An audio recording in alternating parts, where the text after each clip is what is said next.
It doesn't get any better than this. DeCosteOnline.com is the website. I did good, didn't I?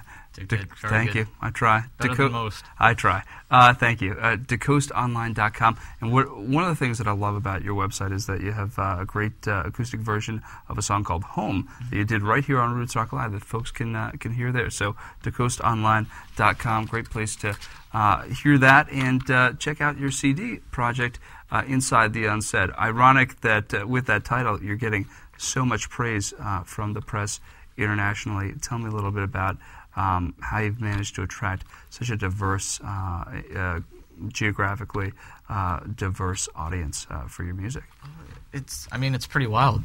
With every review I get, I sit there and scratch my head. I mean, there's several things that I wanted to accomplish, and once those things are mentioned in reviews from people from Germany and Australia and Mexico, it's definitely motivating to keep up that trend. And I mean, it just kind of started out with me believing in what I was doing. Sent it to one site, and the review I got, I was pretty taken back by it. And I said, I might be onto something. Sent it off to Germany, and just kind of snowball effect from there.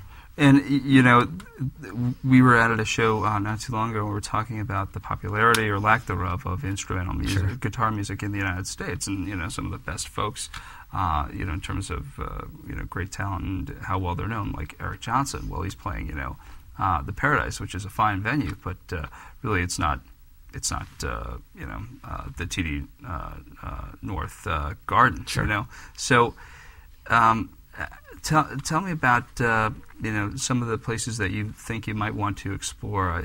You mentioned a couple of countries that you might want to give a try to, because there is a bit more of an audience there than there might be here. Sure, Japan is a major player in the instrumental guitar scene, and there are bands out there that they feed off of it, they live off of it. And I've met a few contacts out there, and they were saying, just imagine an American guitar shredder. There's no one for miles, and you could be the one American guy. And it sounds great on paper, but then you got to be realistic and smart about it. And then there's also venues around here that I'd love to play, and it's that motivation that keeps you busy.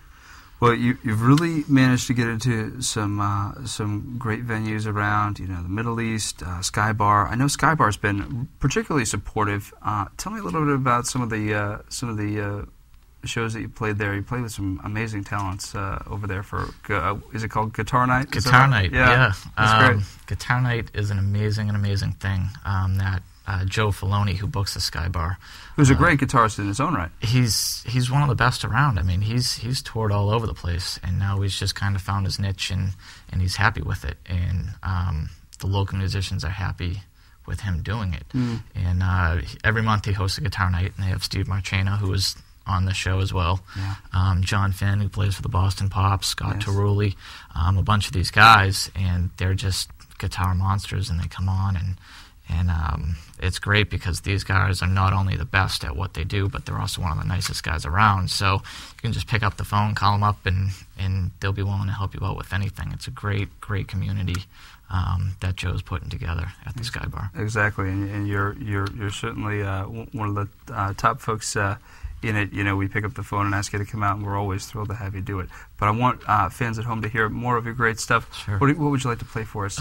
New song called San Jacinto. Okay, great. Tell me about this one, because I don't think I've heard it before. This one is, it's new to you.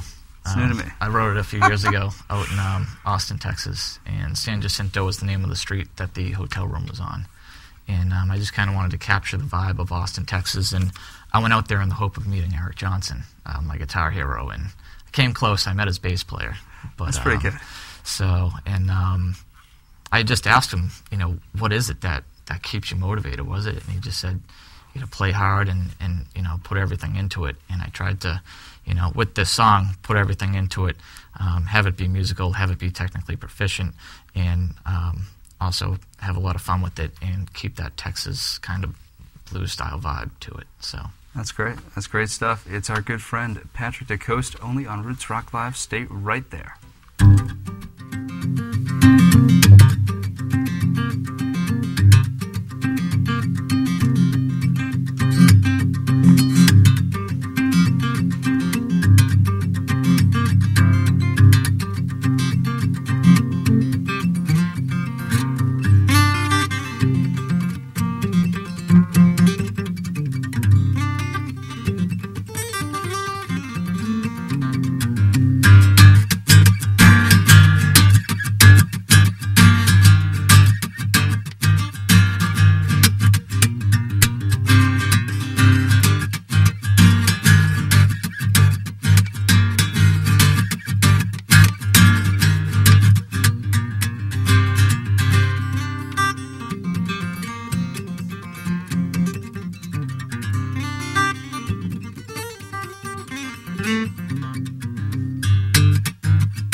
It's a little bit of Texas right there. That's nice. That's great stuff, man. Great stuff.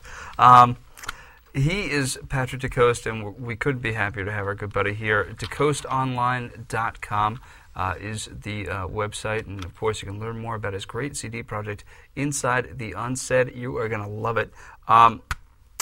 Patrick, tell me about this project. I want to get back to it a little bit because, you know, as your heart and soul went into this thing. Tell me about, you know, the songs were great before this CD project, I feel.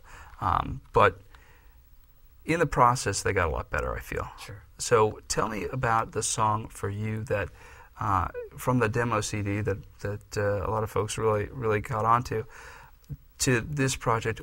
What song changed the most and maybe surprised you the most at the end of the process?